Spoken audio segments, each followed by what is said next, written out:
J'ai toujours cru que la vieillesse serait une période paisible, rythmée par les livres, un plaid et une tasse de thé au gingembre dans le confort de ma maison de la rue des Acacias. Au lieu de cela, à 78 ans, moi, Noémie Deschamps, je me réveille chaque matin dans la chambre d'amis de ma fille. La vie est décidément pleine de surprises. Comme à mon habitude, je suis debout à 6 heures, une discipline que mes années de vétérinaire m'ont inculquée.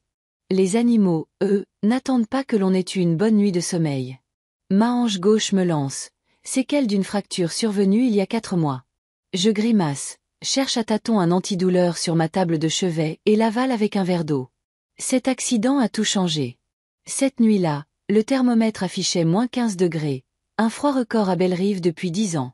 Un bruit étrange m'a tiré du sommeil, comme de l'eau qui s'écoulait à gros bouillons quelque part en bas.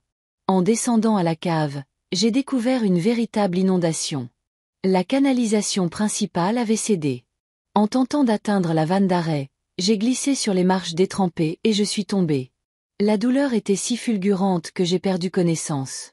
Heureusement, ma voisine Dolores, avec qui j'avais rendez-vous pour notre club de lecture, devait passer me prendre le matin. C'est elle qui a appelé les secours et prévenu Clara. Le temps que l'on me transporte à l'hôpital, l'eau avait déjà causé des dégâts considérables aux fondations, à l'installation électrique et au parquet de mon salon. Ma vieille maison de caractère, témoin de toute une vie, était devenue inhabitable. Après mon opération, je me suis installée provisoirement chez ma fille, le temps des travaux. Mais 4 mois plus tard, le chantier n'en finit pas. L'assurance tarde à débloquer les fonds, les artisans découvrent sans cesse de nouveaux problèmes. Ma maison est à l'abandon, les sols et les murs à nu, et je reste ici, dans cette demeure où je me sens comme une étrangère. M'appuyant sur ma canne, je descends prudemment à la cuisine. Dans le silence matinal, je peux faire semblant d'être de nouveau chez moi. Je me prépare un porridge à la cannelle et à la pomme, comme l'aimait mon cher Hervé. 6 ans déjà qu'il nous a quittés. Il s'est éteint d'une crise cardiaque dans son bureau, paisiblement, son livre favori à la main. Je me dis souvent que c'est une belle mort, rapide, sans souffrance, dans un lieu où l'on a été heureux. Je me sers un thé dans ma tasse, l'un des rares objets que j'ai pu sauver des eaux. Elle est d'un bleu profond, ornée d'un ciel étoilé. Un cadeau de mon petit-fils, William, pour Noël dernier. Parce que tu es comme une étoile pour moi, grand-mère, tu me montres toujours le chemin, m'avait-il dit. Mon petit philosophe.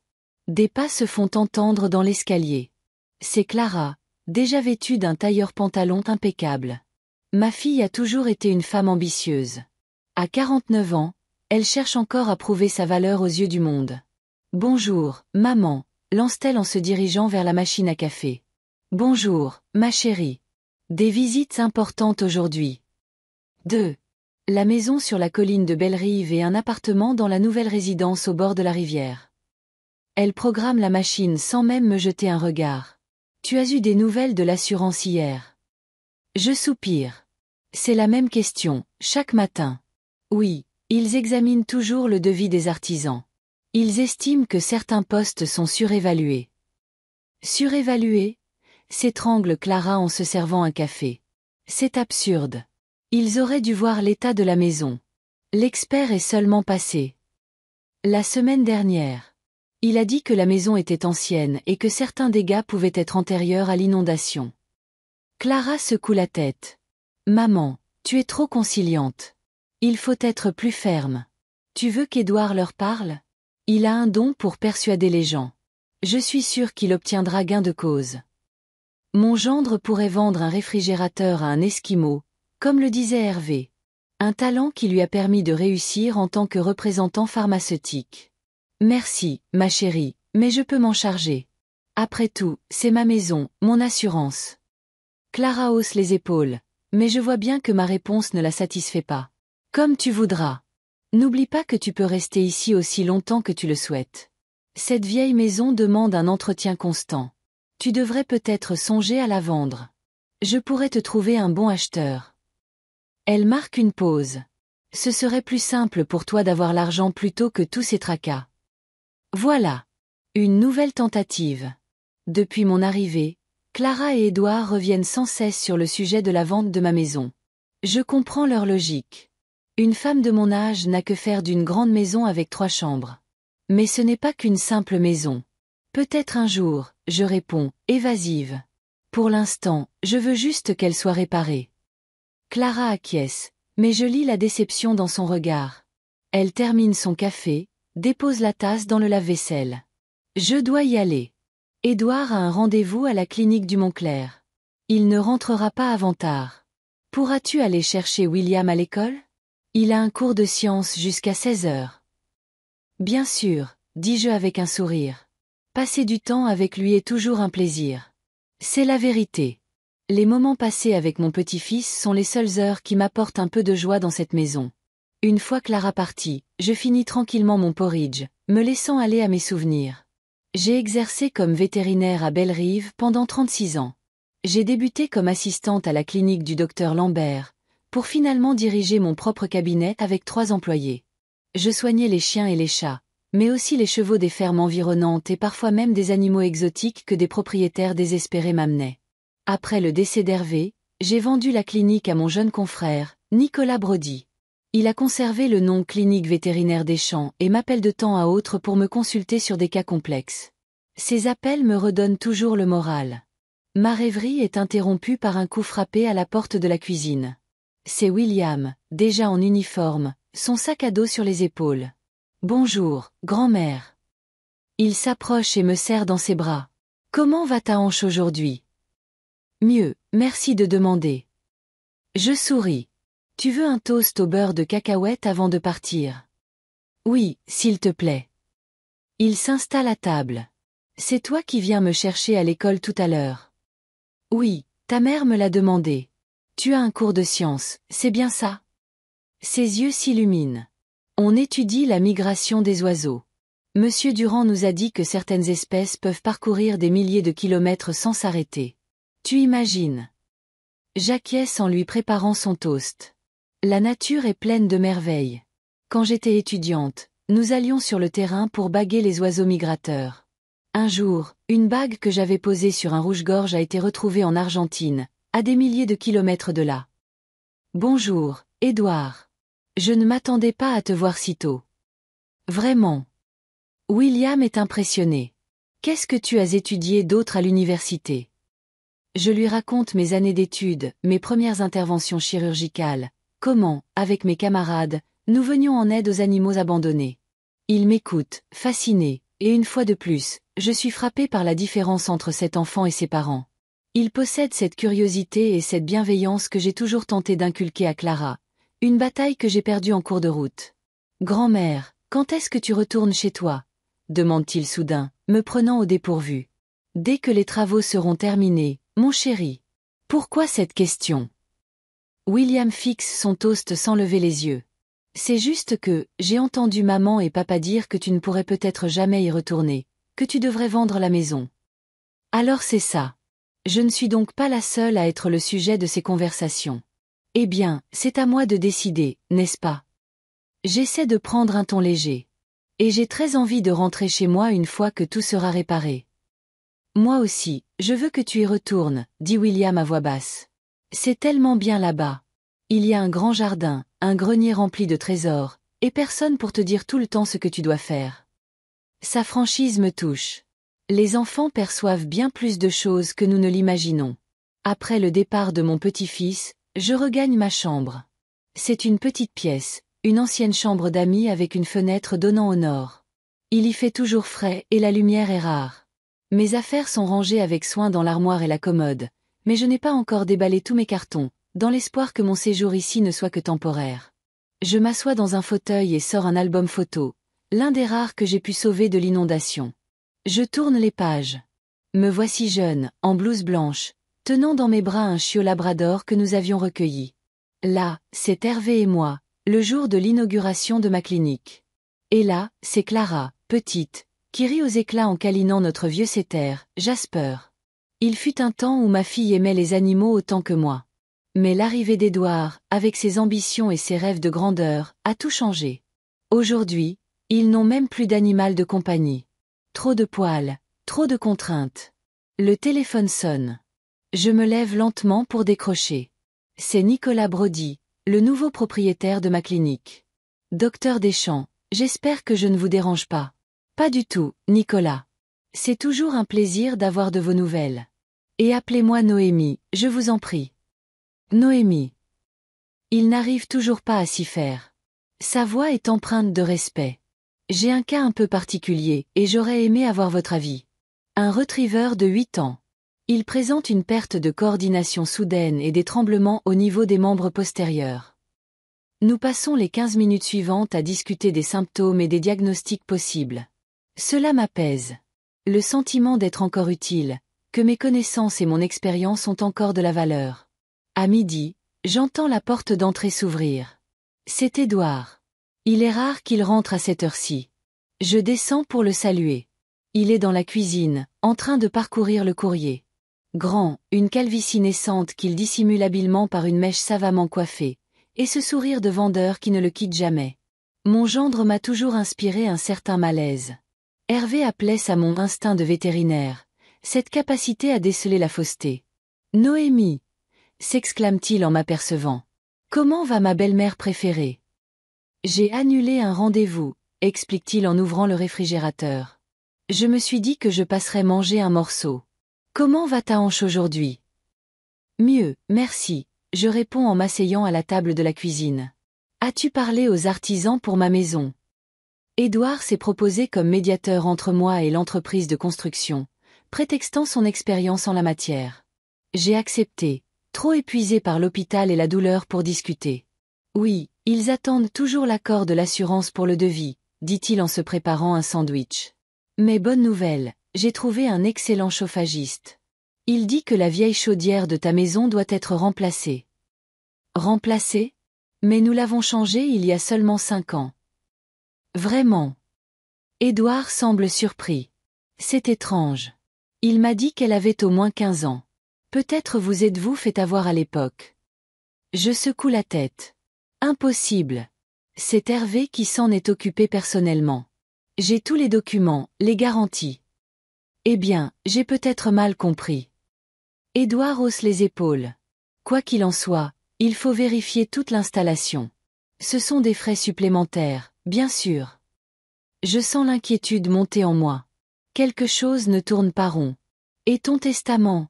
Demande-t-il soudain, changeant de sujet. L'as-tu modifié depuis le décès d'Hervé ?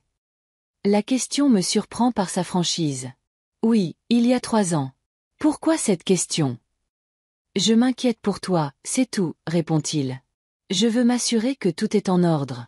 Tu sais, beaucoup de personnes âgées lèguent des sommes importantes à des causes douteuses, comme des refuges pour animaux ou des œuvres de charité. Son ton en prononçant le mot charité en dit long. Je réprime un sourire. Mon testament prévoit en effet des dons conséquents à un refuge local et à une fondation qui octroie des bourses aux étudiants en médecine vétérinaire. Clara hérite de la maison et d'un tiers de mes économies. Un partage équitable, considérant la fortune qu'Hervé et moi avons dépensée pour son éducation et sa première maison. Mes affaires sont en ordre, Édouard, dis-je calmement. Mon notaire, maître Dubois, s'est occupé de tout. Dubois. Édouard fronce le nez. Mais il est vieux. Il doit bien avoir 80 ans, non ? Tu devrais prendre quelqu'un de plus moderne. Je connais un excellent avocat spécialisé en droit des successions. Maître Dubois a 73 ans et il a toute sa tête, bien plus que certains jeunes de 40 ans, je réplique. C'était un ami d'Hervé depuis l'université. Il connaît parfaitement notre situation. Édouard hausse les épaules, mais je sens que la conversation n'est pas terminée. Simplement reportée. Après son départ, je reste dans la cuisine, pensive. Quelque chose me chiffonne. Toutes ces discussions autour de la vente de la maison, du remplacement d'une chaudière qui n'en a pas besoin, de mon testament. Un intérêt bien trop soudain de la part de ma fille et de mon gendre pour mes finances, eux qui ne s'en sont jamais souciés auparavant. À 15 heures, je me mets en route pour l'école de William. La promenade dure un quart d'heure, et malgré la douleur à la hanche, l'air frais me fait du bien. William sort de l'école en courant, le visage rayonnant. « Grand-mère, devine quoi ? Monsieur Durand a dit que mon exposé sur la migration des oiseaux était le meilleur de la classe. Je vais le présenter à la fête de la science de l'école. Félicitations, mon chéri. » Je le serre dans mes bras, le cœur rempli de fierté. J'ai toujours su que tu étais doué.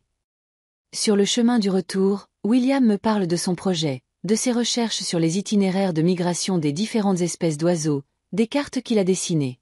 Son enthousiasme me rappelle ma propre jeunesse, lorsque je pouvais passer des heures à observer les animaux. En rentrant, William me demande de l'aider à mettre en forme son exposé. Nous passons la soirée à y travailler, et je ressens une joie qui m'avait manqué ces derniers temps. Ce garçon est un véritable trésor, un rayon de soleil dans ma vie. Plus tard dans la soirée, Clara et Édouard rentrent. Ils discutent du 50e anniversaire de Clara, qu'ils prévoient de fêter dans 2 semaines. Nous inviterons une 30aine de personnes, dit Clara. Tous les clients importants, les collègues de l'agence, la famille. C'est une excellente idée, dis-je. Comment puis-je vous aider? En rien, maman. Son ton est sans appel.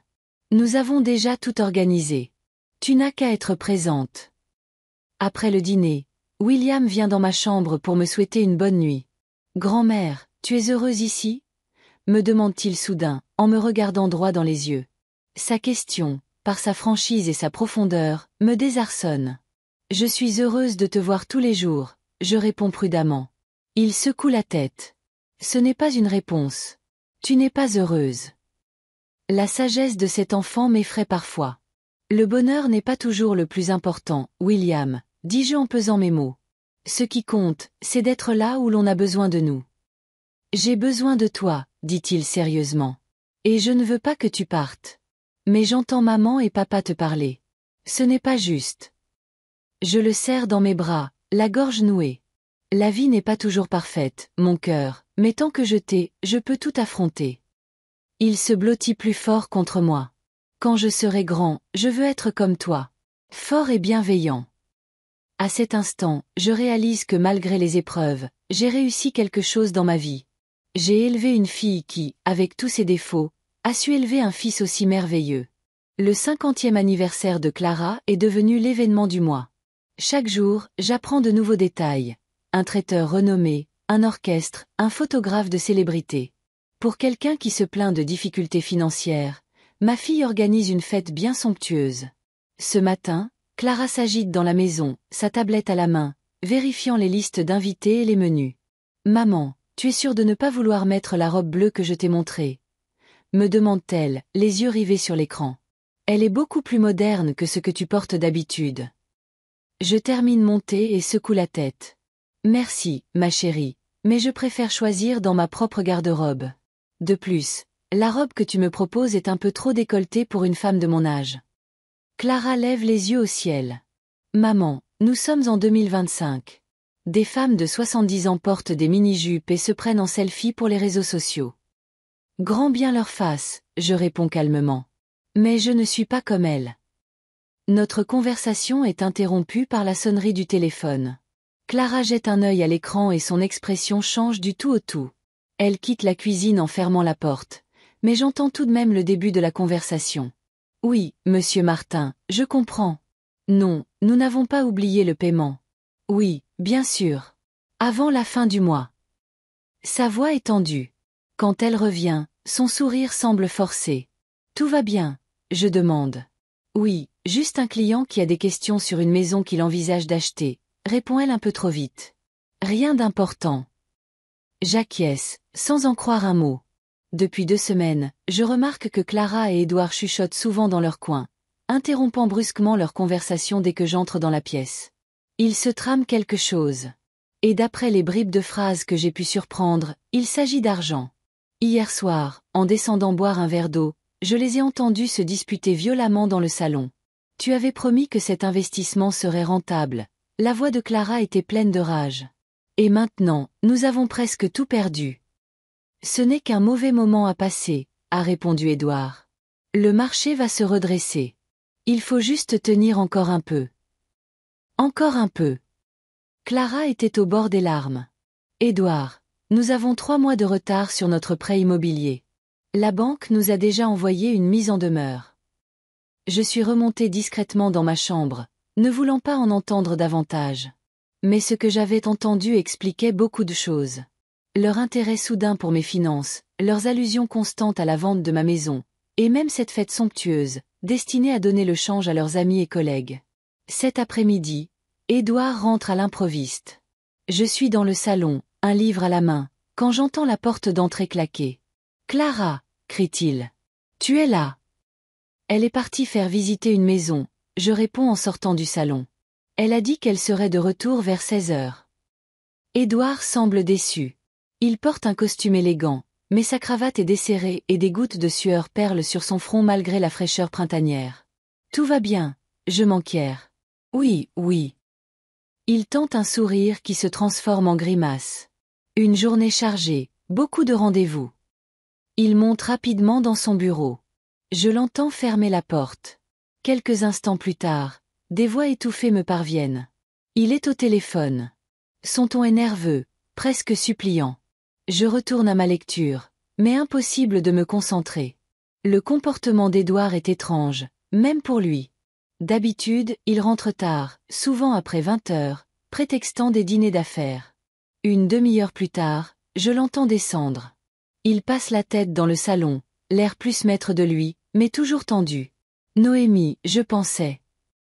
Commence-t-il avec une fausse décontraction. Comment te sens-tu ces derniers temps? Ta hanche te fait-elle toujours souffrir? Mieux, merci, je réponds. Le médecin dit que je me remets bien. Très bien, acquiesce-t-il. Et ta tension? Pas de maux de tête? De palpitations? Je le regarde avec méfiance. Pourquoi cet intérêt soudain pour ma santé, Édouard? Je veille sur toi, c'est tout, il hausse les épaules. À ton âge, il faut surveiller sa santé de près, surtout le cœur. Sais-tu combien de personnes meurent d'une crise cardiaque avant 80 ans? J'en ai une vague idée, je réponds sèchement. Mon mari en faisait partie, après tout. Édouard semble gêné. Je suis désolé. Ce n'est pas ce que je voulais dire. Je suis juste inquiet. Prends-tu bien tous tes médicaments? Oui, Édouard, je suis parfaitement capable de gérer mon traitement. Bien sûr, bien sûr. Il se dandine d'un pied sur l'autre, mal à l'aise. Au fait, j'ai lu récemment un article sur un nouveau traitement pour les articulations. Très efficace, paraît-il. Tu devrais peut-être en parler à ton médecin. Peut-être, je réponds, de plus en plus intrigué par cette conversation. Comment s'appelle ce médicament? Je ne me souviens plus exactement. Quelque chose avec un D, je crois. Je vais chercher et je te le montrerai. Il jette un œil à sa montre. Oh, je dois filer à un rendez-vous. On se voit ce soir. Il part précipitamment, me laissant avec un sentiment de malaise. En 4 mois de cohabitation, Édouard ne s'est jamais autant soucié de ma santé. Qu'est-ce qui a changé? Vers 15 heures, je monte chercher un pull. Il fait un peu frais dans la maison malgré le printemps. En passant devant le bureau d'Édouard, je remarque que la porte est entr'ouverte. D'habitude, il la ferme à clé en partant. Je ralentis le pas, luttant contre ma curiosité. Ce n'est pas bien d'espionner, mais l'inquiétude qui me ronge depuis quelques jours prend le dessus. Je jette un œil discret à l'intérieur. Le bureau est comme d'habitude. Un bureau, un ordinateur, des étagères remplies d'ouvrages médicaux qu'Édouard utilise pour son travail. Mais sur le bureau, je remarque quelque chose de nouveau. Une petite boîte avec le logo d'un laboratoire pharmaceutique. En m'approchant, je lis le nom sur l'étiquette, digoxine. Ce nom m'est familier. Quand Hervé a commencé à avoir des problèmes cardiaques, son médecin lui avait prescrit de la digoxine. C'est un médicament puissant, avec des effets secondaires graves en cas de surdosage. Que fait-il sur le bureau d'Édouard? J'entends un bruit en bas. Quelqu'un est rentré. Je sors rapidement du bureau, en veillant à ne faire aucun bruit. En descendant l'escalier, je vois William qui rentre de l'école. Bonjour, grand-mère. Il sourit, mais ses yeux sont fatigués. Tu ne devineras jamais la journée que j'ai eue. Raconte-moi. Je l'entraîne dans la cuisine où je lui ai préparé un goûter. Un sandwich à la dinde et une pomme. Aujourd'hui, on a eu un contrôle de sciences, puis un cours de maths en plus, et après, Monsieur Durand m'a demandé de l'aider à installer l'aquarium pour le cours de sciences. Il prend son sandwich. Ça ne me dérange pas d'aider, mais parfois, on a l'impression que la journée ne finit jamais. Je comprends, j'acquiesce. Tout le monde a des journées comme ça. William mâche son sandwich, le regard pensif perdu par la fenêtre. Grand-mère, je peux te poser une question? Bien sûr, mon chéri. Est-ce que c'est normal que les parents se disputent tout le temps? Sa voix est basse, presque honteuse. Je soupire, cherchant mes mots. Toutes les familles se disputent de temps en temps, William. Ça fait partie de la vie. Mais ils ne se disputaient pas autant avant. Il me regarde sérieusement. Maintenant, c'est presque tous les soirs, quand il pense que je suis endormie. C'est toujours à propos d'argent, d'une sorte de dette. Hier, papa a dit qu'on risquait de perdre la maison si on ne trouvait pas de solution. Qu'est-ce que ça veut dire? Un frisson me parcourt. Un enfant ne devrait pas avoir à entendre de telles choses, à s'inquiéter pour son toit. Tu sais, les adultes ont parfois des difficultés financières, je dis prudemment. Mais ils finissent toujours par trouver une solution. Tu n'as pas à t'en faire. Mais si, je m'en fais, dit William avec obstination. Surtout quand il parle de toi. De moi. Je me fige. Qu'est-ce qu'ils disent? William baisse les yeux sur son assiette, visiblement peu enclin à poursuivre. Rien de spécial. Juste. Il hésite. Papa a dit que tu pourrais les aider si tu vendais ta maison. Et maman a dit que tu étais trop têtu et que tu ne réalisais pas que tu serais mieux dans une maison de retraite. J'essaie de ne pas laisser paraître à quel point ces mots me blessent. Une maison de retraite? Ma propre fille envisage-t-elle réellement de m'y envoyer? Ne le prends pas personnellement, dis-je, en m'efforçant de garder mon calme. Quand les gens sont contrariés, ils disent parfois des choses qu'ils ne pensent pas. Mais maman n'avait pas l'air contrariée, objecte William. Elle en parlait très calmement, comme si c'était déjà décidé. Et puis ils ont commencé à parler de ton testament, et papa a dit quelque chose de bizarre. Il s'interrompt en entendant la porte d'entrée s'ouvrir. C'est Clara, rentrée plus tôt que prévu. Je suis à la maison, crie-t-elle depuis l'entrée. William, tu es dans la cuisine. Oui, répond-il, en me jetant un regard d'excuse. Clara entre, un sourire plus large que d'habitude aux lèvres. Bonjour la famille. Comment s'est passée votre journée? Elle dépose un baiser sur le front de William, un geste rare de sa part. J'ai une excellente nouvelle. J'ai vendu la maison sur la colline de Bellerive. Au prix demandé, sans négociation. Félicitations, dis-je. C'est une belle vente. Très belle. Elle ouvre le réfrigérateur et en sort une bouteille de vin blanc. Je crois que ça mérite de fêter ça. William, tu as fini tes devoirs? Presque, répond-il. Il ne me reste que l'histoire. D'accord, fini avant le dîner. On commande des pizzas ce soir. Elle se verse un verre de vin. Maman, tu en veux? Non merci, je réponds. Je ne dois pas mélanger l'alcool et mes médicaments. Ah oui, tes médicaments. Elle prend une gorgée. Au fait, Édouard a parlé à ton médecin, le docteur Simon, c'est bien ça? Je hausse les sourcils, surprise. Pourquoi Édouard parlerait-il à mon médecin? Il s'inquiète pour ta santé. Clara hausse les épaules. Tu sais, son laboratoire développe de nouveaux traitements pour les personnes âgées. Il voulait savoir si l'un d'eux pourrait te convenir. Le docteur Simon n'a pas à discuter de ma santé avec Édouard sans mon consentement, dis-je fermement. C'est une violation du secret médical. Oh, maman, ne sois pas si dramatique. Clara balaie mes protestations d'un geste de la main. Édouard voulait juste aider. Et puis, c'est ton gendre, presque de la famille. Je ne réponds pas, mais l'inquiétude grandit en moi. Quelque chose ne va décidément pas. D'abord, les questions étranges d'Édouard sur ma santé. Maintenant, ces conversations avec mon médecin, dans mon dos. Je vais dans ma chambre, dit William en rassemblant ses affaires. Je dois finir mon devoir d'histoire. Lorsqu'il est parti, Clara s'assoit en face de moi, son verre à la main. Maman, je voulais te parler de ta maison, commence-t-elle. Les artisans ont découvert un autre problème. Il semblerait que les fondations soient plus endommagées que prévu. Les réparations vont coûter 20 000 € de plus. 20 000 €. Je secoue la tête. C'est impossible. L'expert de l'assurance a vérifié les fondations et a dit qu'elles étaient saines. Eh bien, il s'est manifestement trompé, répond Clara, irritée. Les artisans ont trouvé des fissures dans les murs de la cave. Ils pourraient s'effondrer à tout moment. Je veux voir ces fissures de mes propres yeux, dis-je. Et parler moi-même aux artisans. Pourquoi compliquer les choses? Clara prend une autre gorgée de vin. Édouard a déjà tout coordonné. Il commence les travaux la semaine prochaine. Est-ce que l'assurance a validé ces frais supplémentaires? Pas encore, mais ce n'est qu'une formalité. Elle balaie ma question d'un revers de main.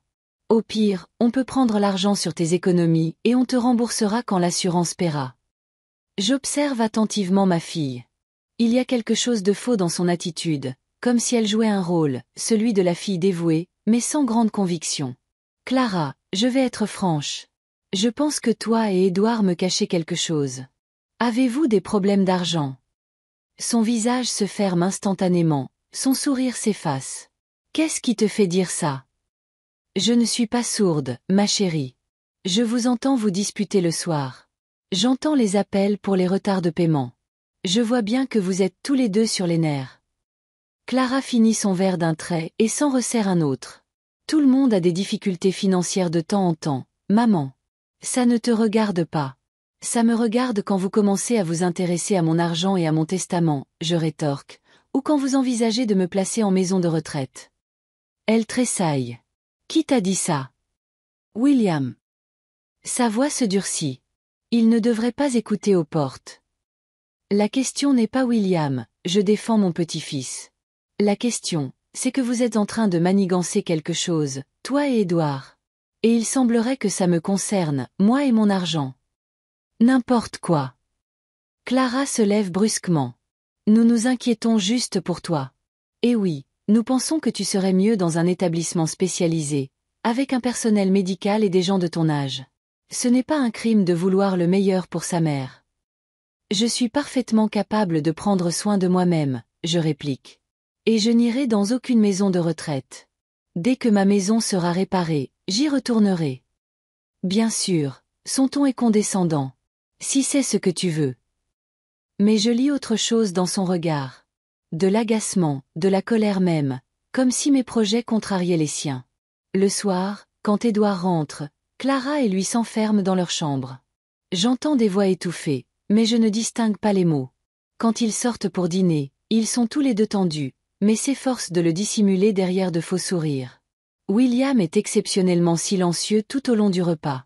Il touche à peine à sa pizza, qu'il adore d'habitude, et répond par monosyllabes aux questions de Clara sur l'école. Après le dîner, je le trouve dans sa chambre, assis sur son lit, un livre à la main qu'il ne lit manifestement pas. Tout va bien? Je demande en m'asseyant près de lui. Je ne sais pas. Il hausse les épaules, sans me regarder. Grand-mère, j'ai peur. Peur de quoi, mon chéri? Je ne sais pas exactement. Il lève enfin les yeux, et j'y lis une peur réelle. C'est juste que... Papa a été bizarre aujourd'hui. Je l'ai vu cacher des comprimés dans son bureau, et il n'arrête pas de parler de ta santé, de comment les personnes âgées peuvent avoir des crises cardiaques. Un frisson glacial me parcourt l'échine. La digoxine dans le bureau d'Édouard. Son intérêt soudain pour ma santé, sa conversation avec mon médecin. William, sais-tu de quel comprimé il s'agissait? Je demande, en m'efforçant de garder mon calme. Pas vraiment. Il fronce les sourcils, essayant de se souvenir. La boîte était blanche avec une bande verte, et le nom, quelque chose avec un des points. Digoxine, je devine. Oui, c'est ça.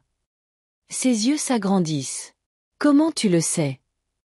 J'ai vu cette boîte dans le bureau de ton père, j'avoue. C'est un médicament pour le cœur. Ton grand-père en prenait. Mais tu n'as pas de problème cardiaque, dit William, et sa phrase sonne comme une question. Non, je secoue la tête. Et le médecin ne m'en a jamais prescrit. Nous nous regardons, et je comprends que mon petit-fils a saisi bien plus de choses qu'un enfant de son âge ne le devrait. Est-ce qu'ils essaient de te faire du mal? Murmure-t-il. Non, bien sûr que non. Je le serre vivement contre moi, bien que je n'en sois plus si sûr. Il doit y avoir une explication. Ce sont peut-être des échantillons pour les médecins. Ton père travaille dans l'industrie pharmaceutique, après tout. Mais en prononçant ces mots, je n'y crois pas moi-même. Pourquoi Édouard cacherait-il des échantillons de médicaments? Et pourquoi de la digoxine, un puissant cardiotonique qui peut être mortel en cas de surdosage? Ne dis pas à tes parents que nous en avons parlé, d'accord? Je demande à William. Je vais tirer ça au clair toute seule. Il acquiesce, l'air toujours inquiet. Sois prudente, grand-mère. Et ne prends rien de ce que papa te donne, d'accord? Promis. Je l'embrasse sur le front. Maintenant, au lit. Demain, il y a école. De retour dans ma chambre, mes pensées s'emballent. Édouard serait-il capable d'une chose aussi terrible? Mais pourquoi? La réponse s'impose presque aussitôt. L'argent. Clara et lui sont en grande difficulté financière. Ils ont un besoin urgent de liquidité, et je suis une femme âgée avec des économies substantielles et une maison à vendre. Je me souviens de leurs allusions constantes à mon testament, de leur insistance pour que je le modifie. Et si leur plan était de se débarrasser de moi pour toucher l'héritage et résoudre leurs problèmes d'argent? L'idée est si monstrueuse que j'essaie de la chasser, mais les faits sont là. La digoxine dans le bureau d'Édouard, ses questions étranges sur ma santé, sa conversation avec mon médecin à mon insu, et cette fête, dans moins d'une semaine. Le moment idéal où, au milieu de la foule d'invités, personne ne s'étonnerait qu'une femme âgée fasse un malaise. Je m'assois sur le lit, les bras enroulés autour de moi. Que faire? Aller à la police? Mais que leur dirais-je?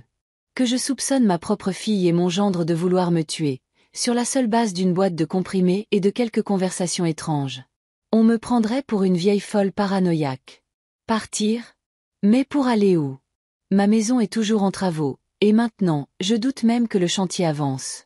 Et si toutes ces histoires de problèmes de fondation et de coûts supplémentaires n'étaient qu'un prétexte pour me soutirer de l'argent ou me pousser à vendre? On frappe doucement à la porte. Je sursaute.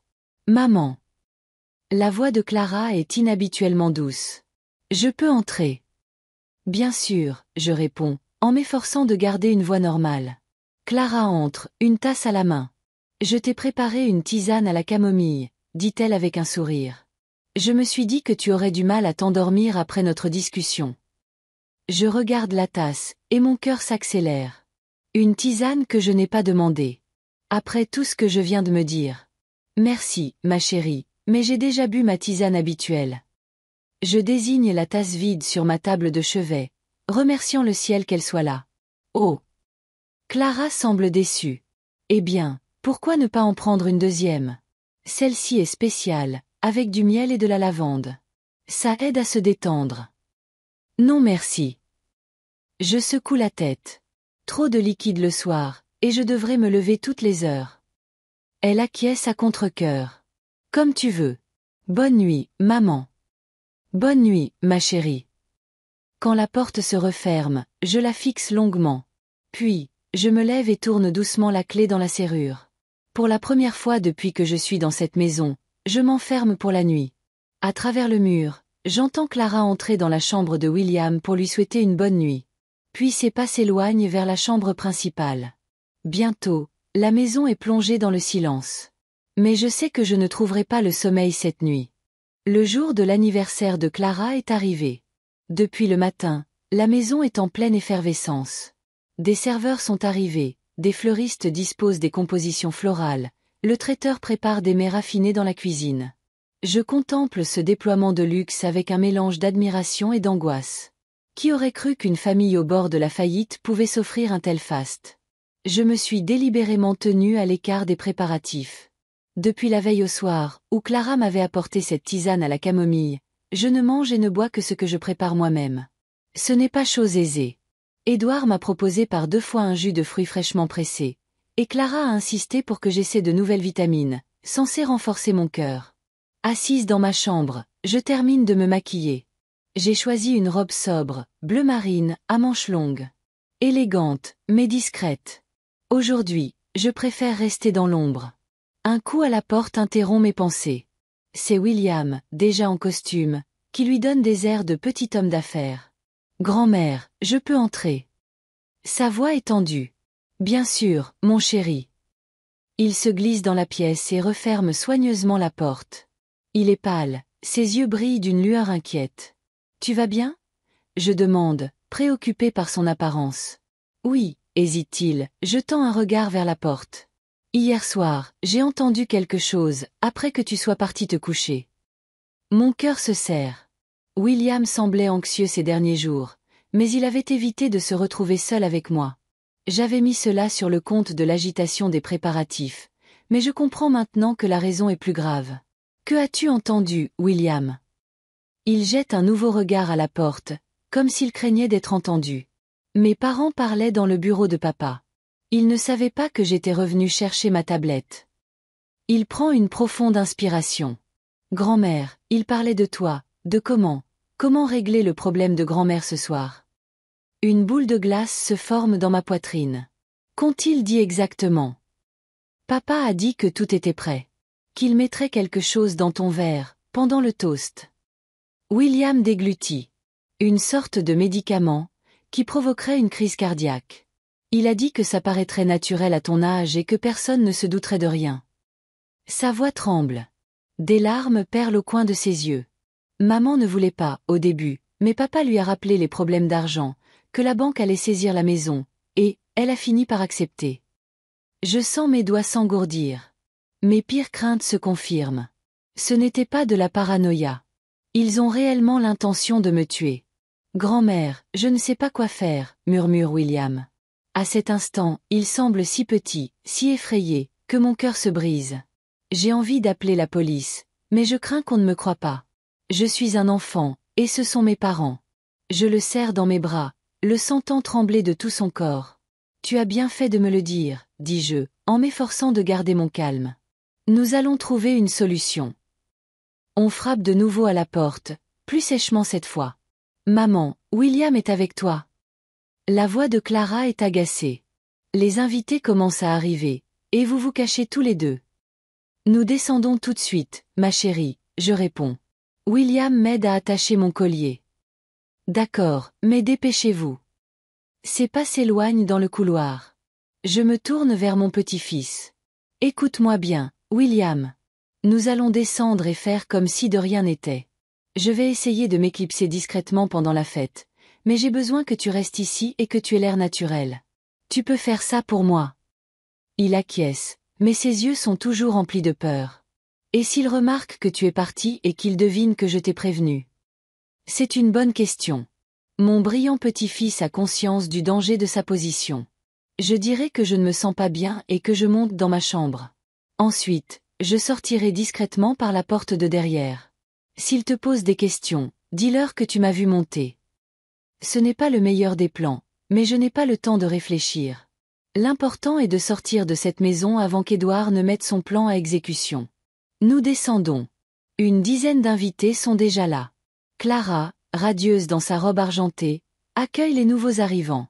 Édouard est au bar, servant des coupes de champagne. En nous voyant, il nous fait un signe. « Voilà notre chère grand-mère », s'exclame-t-il avec une joie feinte. « Noémie, tu es resplendissante. Une coupe de champagne. » « Non merci, » je réponds avec un sourire poli. Je ne peux pas boire d'alcool avec mes médicaments. Un verre d'eau minérale, peut-être. Bien sûr, acquiesce-t-il. Je t'ai préparé un cocktail spécial sans alcool. Une recette de mon invention. Jus de cranberry, un zeste de citron vert et de la menthe. Tu vas adorer. C'est très gentil de ta part. Je souris encore plus largement, le cœur battant la chamade. Mais je vais commencer par un verre d'eau. J'ai la gorge un peu sèche. Édouard semble déçu, mais il acquiesce. Comme tu voudras. Mais goûte mon cocktail plus tard, pour le toast. Je n'y manquerai pas, je mens. Je passe l'heure suivante à naviguer entre les invités, échangeant des banalités, tout en gardant un œil sur Édouard. Il consulte sa montre, s'éclipse de temps à autre dans la cuisine. Clara est d'une gaieté inhabituelle, mais je remarque qu'elle me lance des regards furtifs, comme pour s'assurer de ma présence. William reste près de moi, ce qui est inhabituel pour un garçon de 12 ans dans une fête d'adultes. D'ordinaire, il trouve rapidement un prétexte pour s'isoler dans sa chambre avec sa tablette ou un livre, mais ce soir, il ne me quitte pas d'une semelle, tel un petit garde du corps. À 19 heures, la maison est pleine. Je reconnais certains visages, des collègues de Clara de l'agence immobilière, des amis de la famille que nous avons déjà croisés lors de fêtes précédentes. Il y a aussi des inconnus, probablement des clients ou des relations d'affaires d'Édouard. Le toast ne va pas tarder, me murmure William alors que nous nous tenons dans un coin du salon. Papa porte toujours un toast à 19h30, avant le plat principal. J'acquiesce. Il faut que j'agisse maintenant, pendant que tout le monde est occupé à discuter et ne fait pas attention à moi. William, je monte. Si on te demande, dis que je suis allé prendre mes médicaments et que je redescends tout de suite. Il acquiesce, mais ses yeux sont emplis d'inquiétude. Sois prudente, grand-mère. Toujours. Je lui serre la main. Et toi aussi, sois prudent. Aie l'air naturel. Je te contacterai dès que je serai en sécurité. Je monte discrètement l'escalier, en essayant de ne pas attirer l'attention. Dans ma chambre, je rassemble rapidement mes affaires essentielles. Mon portefeuille, mon téléphone, le petit sac contenant mes médicaments et des papiers que j'avais préparés depuis que j'avais découvert la digoxine dans le bureau d'Édouard.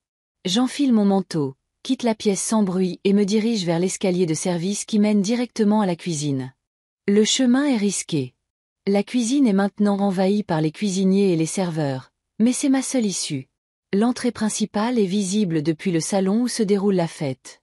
Et tu as un besoin urgent d'argent, je rétorque. Au point de vouloir te débarrasser de moi pour toucher l'héritage. En descendant, je vois l'agitation des cuisiniers qui préparent le plat principal. Ils sont si affairés qu'ils ne me prêtent aucune attention.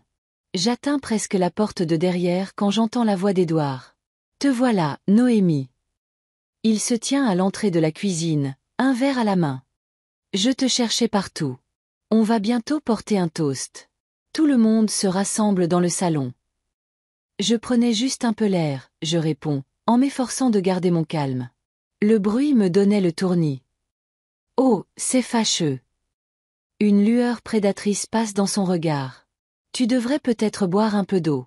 J'ai préparé ta boisson spéciale. Il me tend un verre contenant un liquide rubis. Je remarque que sa main tremble légèrement. Merci, Édouard, mais... Grand-mère. La voix de William m'interrompt. Il se tient derrière Édouard, le visage blême. Tu n'es pas obligé de boire ça. Édouard se retourne brusquement. William, qu'est-ce que tu fais là? Tu ne devrais pas être avec les invités. Je cherchais ma grand-mère, répond le garçon, sans me quitter des yeux. Grand-mère, pars, maintenant. Sa voix est si paniquée que plusieurs cuisiniers se tournent dans notre direction. Édouard est stupéfait, son visage s'empourpre de colère. William, quelles sont ces manières, siffle-t-il. Excuse-toi immédiatement auprès de ta grand-mère. Non, dit fermement William, ignorant son père. Grand-mère, s'il te plaît, crois-moi.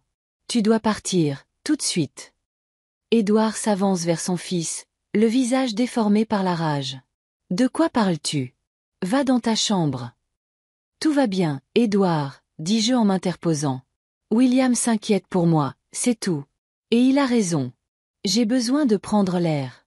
Je vais peut-être faire une petite promenade et revenir pour le dessert. Non. Édouard me barre le passage. Clara sera déçue si tu manques le toast. Tout le monde est venu pour fêter son anniversaire. La tension monte. Plusieurs serveurs nous observent ouvertement, sentant le conflit. Je vois l'un d'eux jeter un regard interrogateur au chef, qui hausse les épaules. Pourquoi, dis-je lentement, en fixant Édouard droit dans les yeux, insistes-tu tant pour que je boive cette boisson? Son regard vacille du verre dans sa main à mes yeux, puis revient. Je veux juste que tu passes un bon moment, Noémie. C'est une soirée spéciale pour notre famille. Grand-mère, ne bois pas ça, s'écrie à nouveau William. Il y a quelque chose dedans. Édouard se tourne brusquement vers son fils. Tais-toi, gronde-t-il, perdant son sang-froid. Va dans ta chambre. Non, crie William, et à cet instant, il pousse son père de toutes ses forces. Édouard chancelle, le verre lui échappe des mains et se brise sur le carrelage, répandant un liquide rouge. Un silence se fait. Puis, Édouard se précipite vers son fils en rugissant. Espèce de petit. Édouard. La voix de Clara retentit de l'entrée de la cuisine.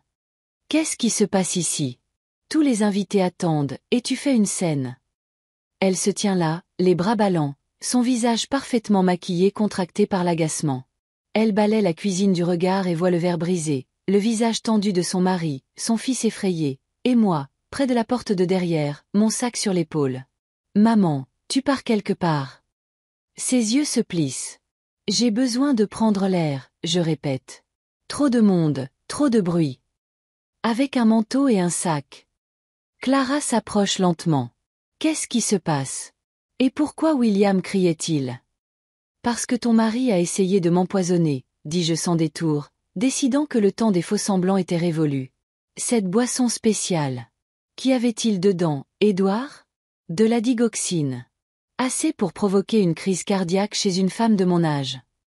Clara pâlit. Qu'est-ce que tu racontes, maman? Édouard voulait juste te faire plaisir. Alors pourquoi insistait-il tant pour que je boive cette boisson en particulier? Et pourquoi cachait-il dans son bureau un médicament qui ne m'a jamais été prescrit? Édouard s'avance, le visage déformé par la colère.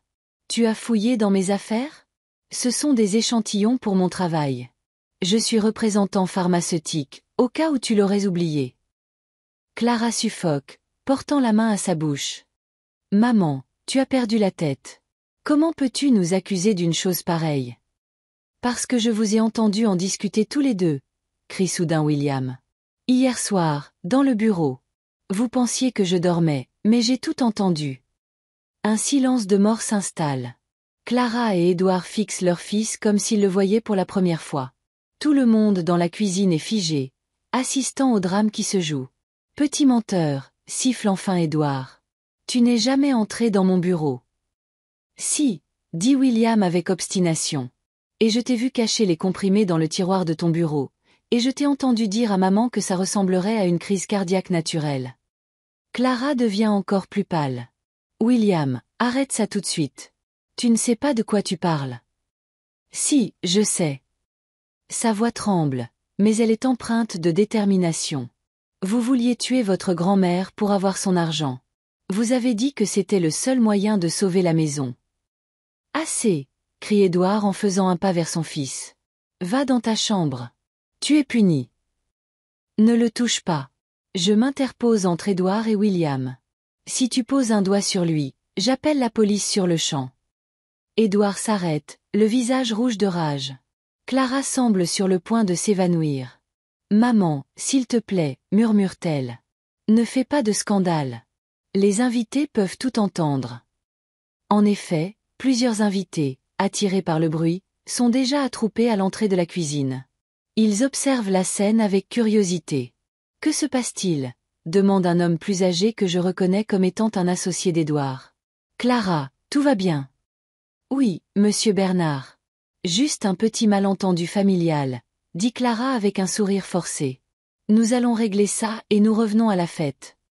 Je crains que non, dis-je fermement. William, nous partons. Vous n'allez nulle part, Édouard me saisit le bras. Et tu n'emmènes pas mon fils. Lâche-moi, dis-je doucement mais fermement. Ou je crie, et tous les invités entendront comment tu as essayé d'empoisonner ta belle-mère. Sa prise se desserre. La peur brille dans ses yeux. Tu ne pourras jamais rien prouver, siffle-t-il. C'est la parole d'une vieille folle contre la nôtre. Et un verre brisé contenant une boisson suspecte, je fais remarquer. Je me demande ce que l'analyse de son contenu révélera, ainsi que le témoignage de William, et les comprimés dans ton bureau. Édouard recule d'un pas, sa confiance ébranlée. Clara semble sur le point de pleurer. Maman, s'il te plaît, implore-t-elle. Parlons-en comme des adultes. C'est un terrible malentendu. Le seul malentendu ici, c'est que j'ai pu croire que ma propre fille ne me voulait pas de mal, je réponds, la gorge nouée. William, allons-y. Je prends la main de mon petit-fils et me dirige d'un pas décidé vers la porte de derrière. Personne ne tente de nous arrêter. Édouard et Clara sont figés, comme paralysés, comprenant que leur plan est tombé à l'eau et que leur réputation est en jeu. Dehors, l'air frais du soir me frappe le visage. J'inspire profondément, sentant mes genoux flageoler. Nous nous éloignons rapidement de la maison sans nous retourner. Où allons-nous? Demande William en me serrant la main. Chez mon ami Nicolas, je réponds. Il habite à un quart d'heure d'ici. Tu le connais, le jeune vétérinaire qui a racheté ma clinique. Et après? Sa voix est empreinte de peur. Qu'est-ce qui va arriver à maman et papa? Et à moi? Je m'arrête et m'accroupis, malgré la douleur dans ma hanche, pour le regarder dans les yeux. Je ne sais pas ce qui va se passer ensuite, mon chéri, mais je te promets que je serai là pour toi, quoi qu'il arrive. Tu m'as sauvé la vie aujourd'hui, et je ne l'oublierai jamais. Ses yeux se remplissent de larmes. Je ne pouvais pas les laisser te faire ça, grand-mère. Tu es la seule qui m'écoute vraiment, qui croit en moi. Je le serre fort contre moi, sentant son petit corps secoué de sanglots. Tu es le garçon le plus courageux que je connaisse, je murmure. Et je te promets que tout ira bien. Nous surmonterons cette épreuve ensemble. Nous reprenons notre chemin dans la pénombre grandissante. Derrière nous, la maison brillamment éclairée, pleine d'invités qui chuchotent probablement déjà sur l'étrange incident de la cuisine. Devant nous, l'inconnu, mais je me sens étrangement soulagée. Grâce au courage de mon petit-fils, j'ai échappé à un terrible destin. Et maintenant, quoi qu'il arrive, j'ai une chance de le protéger, lui aussi. Grand-mère, dit doucement William alors que nous approchons de la maison de Nicolas. Je ne comprends pas comment ils ont pu imaginer une chose pareille. Comment maman a-t-elle pu accepter? C'est ta fille. Je soupire, ne sachant comment expliquer les recoins sombres de l'âme humaine à un enfant. Parfois, les gens font des choses terribles quand ils se sentent acculés, dis-je. Tes parents ont de graves problèmes financiers. Ils risquent de perdre leur maison, leur statut social. La peur de tout perdre peut pousser à des actes désespérés. Mais, tu es quelqu'un. Sa voix tremble. Je ne les excuse pas, mon chéri. Ce qu'ils prévoyaient est impardonnable. Mais je veux que tu saches que ta mère n'a pas toujours été comme ça. C'était une petite fille gentille et attentionnée, qui aimait les animaux et rêvait d'aider les gens. Que lui est-il arrivé? Demande William.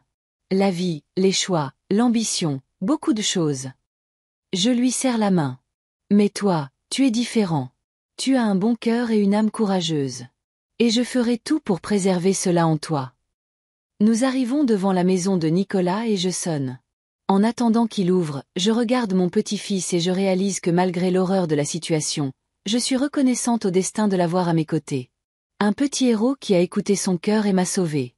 Nicolas Brody a ouvert à la 3e sonnerie. Un grand jeune homme de 35 ans, les cheveux bruns en bataille et de fines lunettes sur le nez. Il semblait avoir été interrompu en plein travail, un carnet à la main, l'air concentré. En nous voyant, William et moi, il est resté bouche bée. Docteur Deschamps. Son regard a oscillé entre moi et mon petit-fils. Qu'est-ce qui se passe? Nicolas, excusez-moi de débarquer ainsi, mais nous avons besoin d'aide. Ma voix était plus chevrotante que je ne l'aurais cru. Maintenant que nous étions en sécurité, l'adrénaline retombait, et la réalité de la situation me frappait de plein fouet. Pouvons-nous entrer? Bien sûr, bien sûr. Il s'est effacé pour nous laisser passer dans le petit couloir. Entrez dans le salon. Je préparais justement du thé. Son appartement était celui d'un jeune célibataire typique. Un peu de désordre, des livres et des magazines sur toutes les surfaces. Une décoration minimale, mais c'était propre et une odeur de thé à la bergamote fraîchement infusée flottait dans l'air. Asseyez-vous, je vous en prie. Nicolas a désigné le canapé, enlevant rapidement les dossiers qui s'y trouvaient. Je reviens tout de suite avec le thé. Pendant qu'il s'affairait dans la cuisine, j'ai passé un bras autour des épaules de William. Le garçon semblait épuisé. Trop d'émotions pour un enfant de son âge. Tout va bien se passer, ai-je murmuré, sans être tout à fait convaincu de mes propres paroles. Nicolas est revenu avec un plateau sur lequel se trouvaient 3 tasses et une assiette de biscuits. J'espère que vous aimez l'Earl Grey, a-t-il demandé en posant le plateau sur la table basse. Et désolé pour le désordre. Je n'attendais pas de visite. Ce n'est rien, Nicolas. J'ai pris une tasse, reconnaissante de la chaleur qui réconfortait mes mains tremblantes. Merci de nous accueillir. De rien. Il s'est assis en face de moi, une expression de sincère inquiétude sur le visage. Que s'est-il passé? Vous avez l'air tous les deux bouleversés. J'ai pris une profonde inspiration, ne sachant pas où commencer. Comment expliquer que ma propre fille et mon gendre avaient tenté de me tuer? Mes parents voulaient empoisonner ma grand-mère, a lâché William d'une voix tremblante. Papa a mis quelque chose dans son verre, à la fête. Nicolas s'est figé, sa tasse à mi-chemin de ses lèvres. Ses yeux se sont écarquillés, passant de William à moi. Quoi? C'est vrai, ai-je dit doucement. Édouard, mon gendre, a essayé de me faire prendre un médicament qui provoque une crise cardiaque. William a surpris leur conversation et m'a prévenu. Nous nous sommes enfuis de la fête. Nicolas a lentement reposé sa tasse, le visage pâle. Vous êtes sûr? C'est incroyable. Malheureusement, c'est bien réel. Je me suis frotté les tempes, sentant un mal de tête poindre. Ces dernières semaines, j'avais remarqué des choses étranges. Édouard était devenu inhabituellement prévenant envers ma santé, surtout mon cœur. J'ai trouvé de la digoxine dans son bureau, Un médicament qui ne m'a jamais été prescrit. Et hier, William les a entendus, lui et Clara, discuter d'un plan pour se débarrasser de moi pendant la fête. Ils sont criblés de dettes, a ajouté William en se frottant la manche de son pull. Papa a fait de mauvais investissements, et la banque va bientôt saisir la maison. Ils ont décidé que l'héritage de grand-mère était leur seule issue. Nicolas était abasourdi. Il a retiré ses lunettes et s'est frotté les yeux, comme pour espérer qu'en les remettant, la réalité aurait changé. « Vous devez aller à la police », a-t-il dit finalement. « C'est une tentative de meurtre. »« Nous irons », ai-je acquiescé. Mais d'abord, je voulais m'assurer que William et moi étions en sécurité. Et pour être honnête, je ne suis pas sûre que nous ayons assez de preuves. « Comment ça, pas assez de preuves ?» s'est indigné Nicolas. « Vous avez un témoin, un garçon de 12 ans qui témoigne contre ses propres parents. » J'ai secoué la tête. J'ai bien peur que ce ne soit pas suffisant. Édouard dira que William a mal compris ou qu'il a tout inventé. Et pour la digoxine, il est représentant pharmaceutique. Il a une explication toute trouvée pour la présence de ce médicament dans son bureau. Nicolas a hésité, tapotant ses doigts sur l'accoudoir de son fauteuil. Et la boisson elle-même? Vous avez dit qu'il avait mis quelque chose dans votre verre. Oui, mais le verre s'est cassé. J'ai soupiré. Et même s'il ne s'était pas cassé, Édouard pourrait prétendre que c'était un simple cocktail sans alcool. Mais vous pourriez faire des analyses, a suggéré Nicolas. Si vous en avez bu ne serait-ce qu'une goutte. Je n'en ai pas bu, ai-je secoué la tête. William m'a prévenu à temps. Nous sommes restés silencieux, chacun perdu dans ses pensées. La situation semblait sans issue. Parole contre parole, sans preuve tangible. Grand-mère, a dit doucement William après un long silence. Et les fois où tu t'es senti mal après le dîner? Tu te souviens, il y a quelques semaines, quand papa a fait sa sauce spéciale pour les pâtes. J'y ai repensé, me remémorant cette soirée. Édouard cuisinait rarement, mais il aimait de temps à autre faire étalage de ses talents culinaires. Ce soir-là, il avait insisté pour que je goûte sa sauce spéciale, m'en servant même une double portion. Dans la nuit, je m'étais sentie prise de vertige, de nausées, et mon cœur battait de manière irrégulière. J'avais mis cela sur le compte de l'âge et de la fatigue. Et après ça, la tisane à la menthe, a continué William. Papa te l'a apporté avant que tu n'ailles te coucher, et tu t'es senti faible toute la journée. Un frisson m'a parcouru l'échine. Et si ce n'était pas la première tentative? Si Édouard avait fait des essais, me donnant de petites doses du médicament pour observer ma réaction? Oh mon Dieu, ai-je murmuré. Tu as raison. Nicolas s'est penché en avant, le visage grave. Docteur Deschamps, les symptômes d'un empoisonnement à la digoxine incluent des nausées, des vertiges, une arythmie. Si vous avez ressenti ces symptômes après avoir mangé ou bu quelque chose que votre gendre vous a préparé.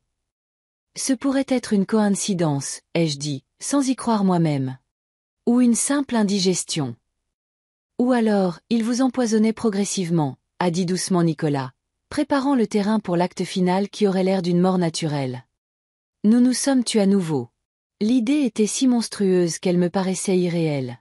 Ma propre fille m'empoisonnait à petit feu, préparant mon corps à recevoir une dose mortelle.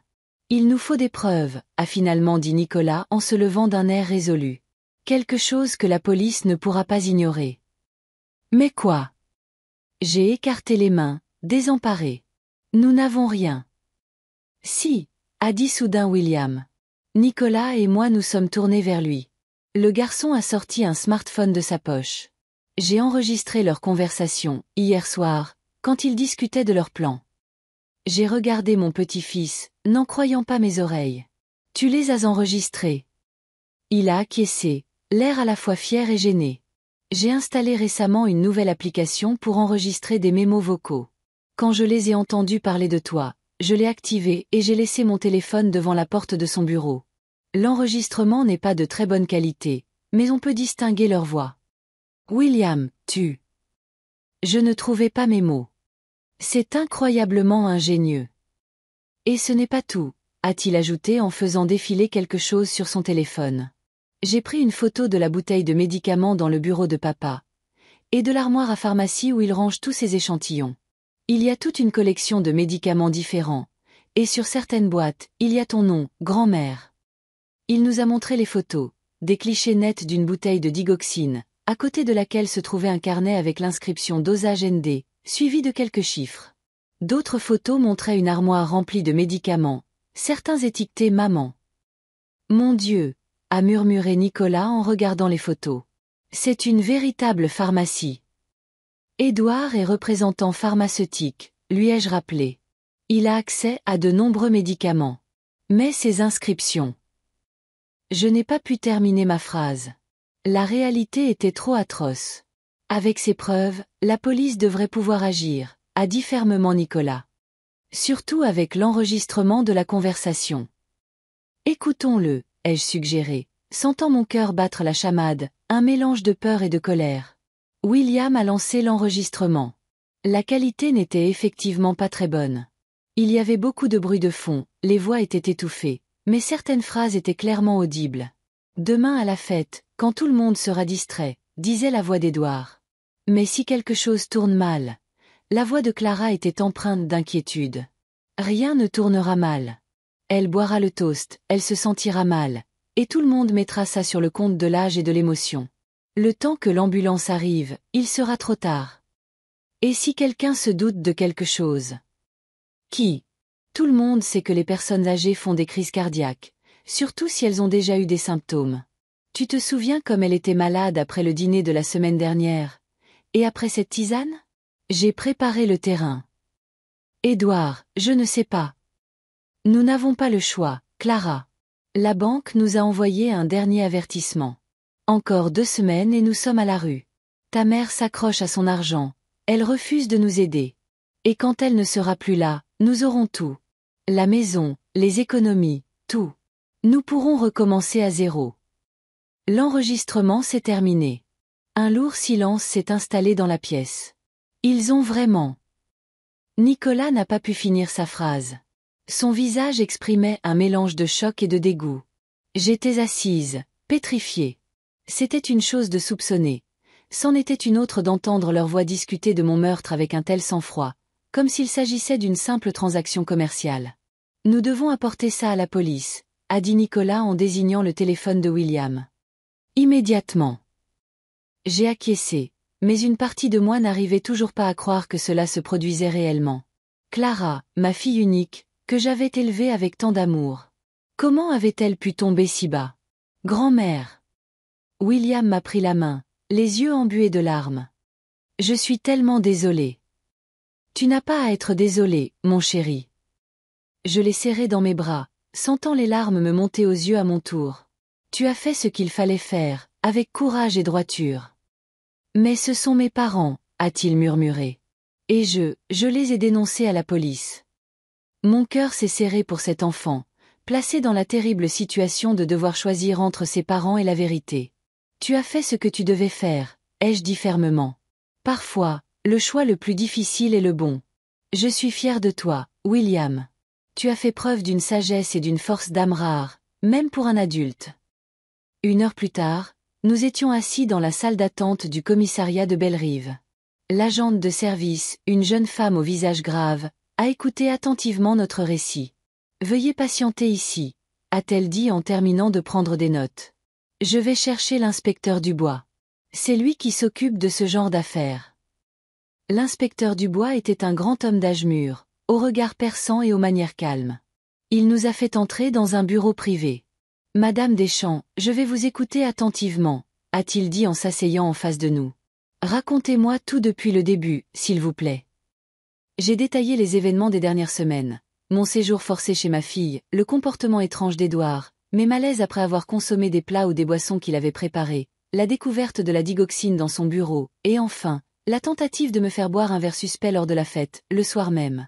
William, rassemblant son courage, a parlé de la conversation surprise entre ses parents, de son père cachant les médicaments, de ses questions étranges sur la santé de sa grand-mère. Puis, il a montré les photos et a fait écouter l'enregistrement de la conversation. Le visage de l'inspecteur s'est assombri au fur et à mesure qu'il examinait les preuves. Ce sont des accusations très graves, a-t-il dit finalement. Et les preuves sont très convaincantes, en particulier l'enregistrement de la conversation et les photos avec les notes. Alors, vous allez les arrêter? A demandé William. L'inspecteur a soupiré. Pas si vite, jeune homme. Nous devons d'abord enquêter. Interroger vos parents, perquisitionner la maison, faire authentifier l'enregistrement. Cela prendra du temps. Et en attendant, que faisons-nous, ai-je demandé. Nous ne pouvons pas retourner dans cette maison. Bien sûr que non, a convenu l'inspecteur. Avez-vous un endroit où loger? Ils peuvent rester chez moi, est intervenu Nicolas, qui était resté silencieux à mes côtés tout ce temps. Je suis un ami de la famille et un confrère du docteur Deschamps. D'accord, a acquiescé l'inspecteur. Mais je vous recommanderais une solution plus formelle. Étant donné les circonstances, nous pouvons vous trouver un logement temporaire et sécurisé dans le cadre du programme de protection des témoins. Est-ce vraiment nécessaire? Un frisson m'a parcouru l'échine. Vous pensez que nous sommes en danger? Je pense que des personnes prêtes à aller aussi loin pour de l'argent peuvent avoir des réactions imprévisibles lorsque leur plan est déjoué, a répondu sérieusement l'inspecteur. Mieux vaut être prudent. Nous avons rempli nos dépositions. L'inspecteur a fait des copies de toutes les preuves contenues dans le téléphone de William. La procédure a duré près de 2 heures, et quand nous avons terminé, il était tard. Nous vous contacterons demain matin, a dit l'inspecteur en nous raccompagnant à la sortie. En attendant, je vous conseille de ne répondre à aucun appel de votre fille ou de votre gendre, et de rester sur vos gardes. En quittant le commissariat, je me sentais étrangement vide. Comme si toutes mes émotions, toute ma force m'avaient quitté, ne laissant place qu'à la fatigue et à la tristesse. Sur le chemin du retour, mon téléphone s'est mis à sonner. Le nom de Clara s'est affiché à l'écran. J'ai montré le téléphone à Nicolas. Ne réponds pas, a-t-il conseillé. Comme l'a dit l'inspecteur, il vaut mieux ne pas leur parler pour l'instant.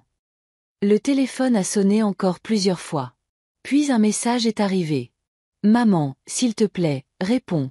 C'est un terrible malentendu. Il faut qu'on parle. J'ai coupé le son, incapable d'en lire davantage. Que pourrait-elle bien me dire? Quelle excuse pourrait avoir un homme qui a planifié le meurtre de sa propre mère? Le temps d'arriver chez Nicolas, William s'était déjà endormi sur la banquette arrière. La journée avait été trop intense et éprouvante pour un enfant de son âge. Allez, mon chéri, je l'ai réveillé doucement. Il faut aller dormir. Demain est un autre jour. William et moi avons passé 3 jours dans un logement sécurisé fourni par la police. C'était un appartement modeste en périphérie de Bellerive, sans charme mais sûr. L'inspecteur Dubois appelait chaque matin pour nous tenir au courant de l'avancée de l'enquête, et une assistante sociale passait dans l'après-midi pour s'assurer que nous allions bien, surtout William. Le garçon tenait le coup, mais je voyais bien à quel point c'était difficile pour lui. La nuit, il se réveillait souvent en sursaut, en proie à des cauchemars. Parfois, j'entendais des pleurs étouffés provenant de sa chambre. Ses affaires lui manquaient, sa vie d'avant, et malgré tout ce qui s'était passé, ses parents. Le 4e jour, j'ai reçu un appel de l'inspecteur Dubois. Madame Deschamps, votre fille et votre gendre demandent à vous voir, m'a-t-il annoncé. Ils prétendent que toute cette histoire est un énorme malentendu et ils veulent s'expliquer. Un malentendu. Je sentis une vague de colère monter en moi. Après toutes les preuves que William avait rassemblées, ils insistent sur le fait que la conversation a été sortie de son contexte et qu'Édouard gardait ses médicaments pour son travail, a poursuivi l'inspecteur. Bien sûr, nous ne les croyons pas, mais ils ont droit à la présomption d'innocence jusqu'au procès. Que me conseillez-vous? Ai-je demandé, en essayant de garder mon calme. Une rencontre dans un cadre contrôlé, a-t-il dit. Au café du Jardin, rue de l'Érable. Nous placerons des agents aux tables voisines et la conversation sera enregistrée. Cela pourrait nous permettre de recueillir d'autres preuves. J'ai réfléchi. L'idée de revoir Clara et Édouard suscitait en moi un tourbillon d'émotions, la peur, la colère, mais aussi un étrange besoin de les regarder dans les yeux, d'entendre ce qu'ils avaient à dire pour leur défense. D'accord, ai-je finalement accepté. Mais William ne doit pas être là. Bien sûr, a convenu l'inspecteur. Il restera sous surveillance, en lieu sûr. La rencontre a été fixée au lendemain, à 11 heures. J'ai passé une nuit blanche à envisager tous les scénarios possibles. Ce que j'allais dire à ma fille, comment j'allais regarder dans les yeux l'homme qui avait planifié ma mort. Le matin, un agent de police m'a conduite au café. C'était un endroit charmant, avec de grandes fenêtres et beaucoup de plantes vertes. D'où son nom. L'inspecteur Dubois m'attendait à l'entrée. Ils seront là dans 10 minutes, a-t-il dit. Nos hommes sont aux tables 3 et 6. Vous avez un bouton d'alarme sous la table, au cas où. Et n'oubliez pas, tout est enregistré. J'ai acquiescé, sentant mon cœur battre la chamade. L'inspecteur m'a accompagné jusqu'à une table dans un coin, d'où j'avais une vue sur toute la salle, et il est parti, me laissant seul avec une tasse de thé que je n'ai pas touchée. À 11 heures précises, la porte du café s'est ouverte, et Clara et Édouard sont entrés. Ma fille était pâle et amaigrie, des cernes sous les yeux. Édouard, en revanche, semblait maître de lui et déterminé, son sourire figé sur son visage comme un masque. Ils m'ont repéré et se sont dirigés vers ma table. Clara a tenté de me prendre dans ses bras, mais je l'ai repoussée. Son visage s'est contracté de douleur, mais elle s'est vite reprise. « Maman » a-t-elle commencé en s'asseyant en face de moi. « Merci d'avoir accepté de nous voir. Nous étions si inquiets pour toi. » Vraiment. Ma voix était plus froide que je ne l'aurais cru. C'est une étrange façon de s'inquiéter pour quelqu'un, en planifiant son meurtre. « Noémie, s'il te plaît, est intervenu Édouard, la voix douce, persuasive. Le même ton qu'il devait utiliser pour convaincre les médecins de prescrire ses médicaments. C'est un terrible malentendu. William a mal interprété ce qu'il a entendu. Mal interprété. J'ai haussé un sourcil. Il a enregistré votre conversation, Édouard. Je l'ai entendu de mes propres oreilles. Vous discutiez de la manière de glisser un médicament dans mon verre pour provoquer une crise cardiaque. Clara est devenue encore plus pâle. Maman, je te jure que ce n'est pas ce que tu crois. Oui, nous avons des problèmes d'argent, et oui, nous avons parlé de ton héritage, mais nous n'avons jamais. Et la digoxine dans le bureau d'Édouard. Les jeux interrompus. Avec des notes sur le dosage à m'administrer, et les fois où je suis tombée malade après un repas ou une tisane préparée par ton mari. Édouard était stupéfait. Tu as fouillé dans mon bureau. Sa voix s'est durcie, le masque de civilité se fissurant un instant.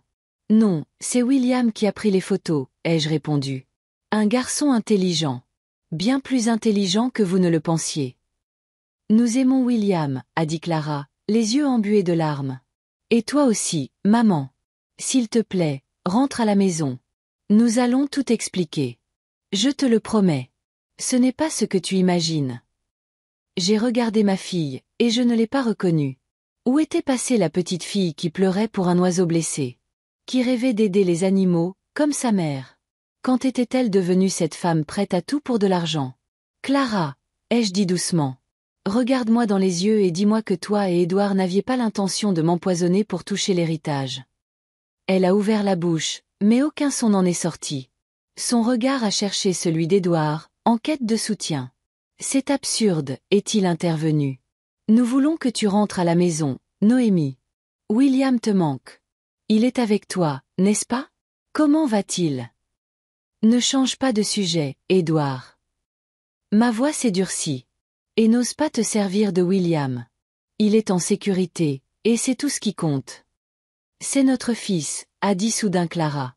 Tu n'as pas le droit de nous l'enlever. Et vous, aviez-vous le droit de planifier mon meurtre dans son dos? Ai-je rétorqué. Comment crois-tu qu'il s'est senti, en entendant ses parents vouloir se débarrasser de sa grand-mère pour de l'argent? Clara a tressailli, comme si elle avait reçu un coup. Édouard a posé une main sur son épaule, le visage dur. Écoute, Noémie, a-t-il dit à voix basse. Soyons réalistes. Vous n'avez aucune preuve directe. L'enregistrement de la conversation est inaudible, et nous pourrions prétendre que nous parlions de toute autre chose. Les médicaments dans mon bureau. Je suis représentant pharmaceutique. C'est mon travail. Et le fait que tu te sentes parfois malade. Tu es une femme âgée. Tu as des problèmes de santé. Il s'est penché vers moi, baissant la voix. Même si la police obtient un mandat de perquisition, ils ne trouveront rien. J'ai tout fait disparaître. C'est votre parole contre la nôtre, Noémie. Et à votre avis, qui est le plus crédible? Un couple respectable, ou une vieille dame qui souffre peut-être de démence? Le sang s'est glacé dans mes veines. Il me menaçait, ici, en public, sans savoir que chacun de ces mots était enregistré. Voilà donc, ai-je dit calmement. Maintenant, je souffre de démence. Maman, ce n'est pas ce qu'Édouard voulait dire, est rapidement intervenue Clara. C'est juste qu'à ton âge, la mémoire peut jouer des tours, et tu as peut-être mal interprété. J'ai 78 ans, Pas 108, les jeux coupés. Ma mémoire est excellente. Et je me souviens parfaitement qu'Édouard a insisté pour que je boive sa boisson spéciale, à ton anniversaire. Celle qui contenait de la digoxine. Ce n'était qu'un cocktail, s'est exclamé Édouard, mais son regard fuyant le trahissait. Dans ce cas, me suis-je levé lentement. Je suis sûr que vous n'aurez aucune objection à ce que la police perquisitionne votre maison. Vous n'avez rien à cacher, n'est-ce pas? Le visage d'Édouard s'est figé. Clara semblait sur le point de s'évanouir. Maman, s'il te plaît, a-t-elle murmuré. Ne fais pas ça. Nous pouvons arranger les choses en famille. Une famille n'essaie pas de s'entretuer, Clara, ai-je dit, les larmes aux yeux. Une famille prend soin les uns des autres, comme William a pris soin de moi en me prévenant de votre plan. À cet instant, l'inspecteur Dubois s'est approché de notre table, présentant son insigne. Clara et Édouard Lambert, a-t-il dit d'un ton officiel. Je suis l'inspecteur Dubois, de la police de Bellerive. Nous avons un mandat de perquisition pour votre domicile, qui est actuellement en cours. En attendant, je vous demande de me suivre au commissariat pour une déposition. Le visage d'Édouard s'est déformé par la rage. Il s'est levé brusquement, renversant sa chaise. C'est de votre faute, a-t-il crié en me pointant d'un doigt tremblant. Vous nous avez attirés ici exprès, vieille sorcière. 2 agents, assis aux tables voisines, se sont immédiatement approchés, prêts à intervenir. Monsieur Lambert, je vous conseille de vous calmer, a dit l'inspecteur d'une voix posée. Vous ne faites qu'aggraver votre cas. Clara était assise, le visage dans les mains, les épaules secouées de sanglots. Que ai-je fait, murmurait-elle. Que ai-je fait? L'inspecteur a fait un signe de tête aux agents, qui ont emmené Édouard et Clara hors du café. Quand la porte s'est refermée derrière eux, j'ai senti mes jambes se dérober et je me suis rassise lourdement. Ça va, Madame Deschamps? A demandé l'inspecteur en s'asseyant à côté de moi. Non, ai-je répondu honnêtement. Mais ça ira. Vous êtes une femme très courageuse, a-t-il dit. Et les enregistrements sont excellents, surtout le passage où votre gendre avoue s'être débarrassé des preuves et menace de vous faire interner. Que va-t-il se passer maintenant? Ai-je demandé. Perquisition, interrogatoire, mise en examen, a répondu l'inspecteur. Avec les preuves que nous avons, y compris l'enregistrement d'aujourd'hui, nous avons un dossier solide. Ils seront tous les deux placés en détention, au moins jusqu'au procès. Et William? C'était ma principale préoccupation. En tant que plus proche parente, vous avez droit à la garde provisoire, a dit l'inspecteur. Bien sûr, il y aura une audience devant le juge des affaires familiales. Mais étant donné les circonstances, je suis convaincu que le juge sera de votre côté. 2 heures plus tard, j'étais avec William au bureau de l'aide sociale à l'enfance, remplissant les papiers pour la garde provisoire. Le garçon était assis à côté de moi, silencieux et pensif. « Tu as vu maman et papa » a-t-il fini par demander. « Oui, mon chéri. » Je lui ai pris la main. Nous nous sommes vus au café. Et qu'est-ce qu'ils ont dit? J'ai soupiré, ne sachant pas jusqu'où je pouvais aller. Mais William méritait la vérité, du moins en partie. Ils ont tout nié, ai-je dit. Ils ont dit que c'était un malentendu et que tu avais mal interprété ce que tu avais entendu. Son visage s'est crispé. Mais je ne me suis pas trompée, grand-mère. Je les ai bien entendus parler de mettre quelque chose dans ton verre pour te faire. Sa voix a tremblé. Mourir. Je sais, mon chéri. Je l'ai serré dans mes bras. Et la police le sait aussi. Tes enregistrements et tes photos ont été très utiles. Ils sont en train de perquisitionner la maison. Est-ce qu'ils vont mettre maman et papa en prison? J'entendais la peur dans sa voix. Peut-être. Je ne voulais pas lui mentir. Mais d'abord, il y aura un procès pour déterminer leur culpabilité. Et moi? C'était la question que j'attendais et que je redoutais. Si tu es d'accord, tu viendras vivre avec moi, ai-je dit prudemment. Je demande ta garde. Dans ta maison. Ses yeux se sont un peu éclairés. Celle avec le grand jardin. Oui, ai-je souri. Il faudra d'abord finir les travaux. En attendant, nous pourrons loger dans un motel. Je veux vivre avec toi, a-t-il dit fermement. J'ai toujours voulu. Ces mots m'ont réchauffé le cœur, mais je savais qu'un long et difficile chemin nous attendait. 2 jours plus tard, nous avons été autorisés à retourner à la maison de Clara et Edward pour récupérer les affaires de William. La police avait terminé sa perquisition, et la maison était vide. Clara et Edward étaient toujours en détention. William a traversé les pièces en silence, rassemblant ses livres, ses vêtements, son ordinateur. Je l'ai aidé, en essayant de ne pas penser au fait que cette maison, qui avait abrité ma famille, était maintenant un lieu de trahison et de douleur. « Tu es prêt ?»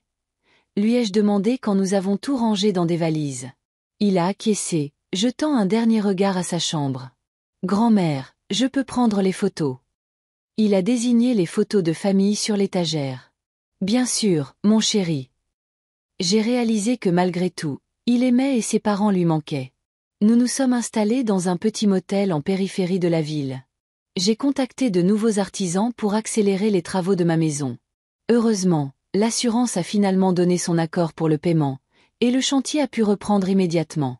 Une semaine après l'arrestation de Clara et Edward, j'ai rencontré mon notaire, Maître Dubois.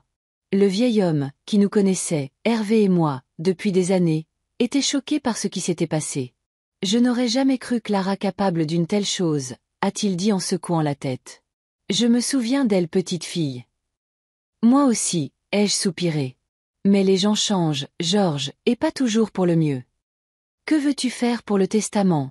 a-t-il demandé, allant droit au but. « Le changer complètement », ai-je répondu. « Clara ne touchera pas un centime. Je veux créer un fonds d'éducation pour William, pour assurer son avenir. Une partie de l'argent ira toujours au refuge pour animaux, et la maison. Je pense que la maison reviendra à William à sa majorité. D'ici là, j'y vivrai avec lui. » Maître Dubois a acquiescé et a commencé à prendre note de mes volontés. Quand nous avons terminé, il m'a regardé avec compassion. « Noémie, es-tu sûre de pouvoir t'occuper d'un garçon de 12 ans ? Ce n'est pas facile à ton âge. »« Je me sens plus forte que jamais, Georges, ai-je répondu. Après tout ce qui s'est passé, je réalise que j'ai encore beaucoup de ressources. Et puis, j'ai des amis pour m'aider. Nicolas Brody vous a déjà offert son soutien. Le jeune vétérinaire qui a racheté votre cabinet. » Il a souri. « C'est un garçon bien. »« Oui, ai-je convenu. Et il s'entend très bien avec William. Ils aiment tous les deux les animaux. » 3 semaines plus tard, les travaux de ma maison étaient terminés, et William et moi pouvions enfin emménager. En aidant le garçon à installer sa nouvelle chambre, j'ai ressenti un étrange mélange de tristesse et d'espoir. La vie avait pris un tournant inattendu, mais peut-être pour le meilleur, pour nous deux. « Grand-mère, regarde !» William a couru à la fenêtre de sa chambre. « On voit le vieux chêne d'ici, et il y a un nid dessus. Je crois que ce sont des rouges-gorges. » Je me suis approchée et j'ai passé mon bras autour de ses épaules, contemplant l'arbre majestueux qui se dressait dans notre jardin bien avant la construction de la maison. Quand j'étais une petite fille, à peu près de ton âge, je passais des heures à observer les oiseaux dans cet arbre, lui ai-je raconté, je prenais des notes, je faisais des croquis. C'est en partie ce qui m'a décidé à devenir vétérinaire. Vraiment. Ses yeux se sont illuminés. Je peux les observer aussi ? J'ai des jumelles. Bien sûr, ai-je souri. Et tu sais quoi ? Il doit y avoir un vieux télescope de ton grand-père dans le garage. On pourrait l'installer pour qu'il soit pointé directement sur le nid. Ce serait génial, s'est-il exclamé. On peut aller le chercher tout de suite. Son enthousiasme était communicatif. Pour la première fois depuis longtemps, j'ai ressenti une joie pure.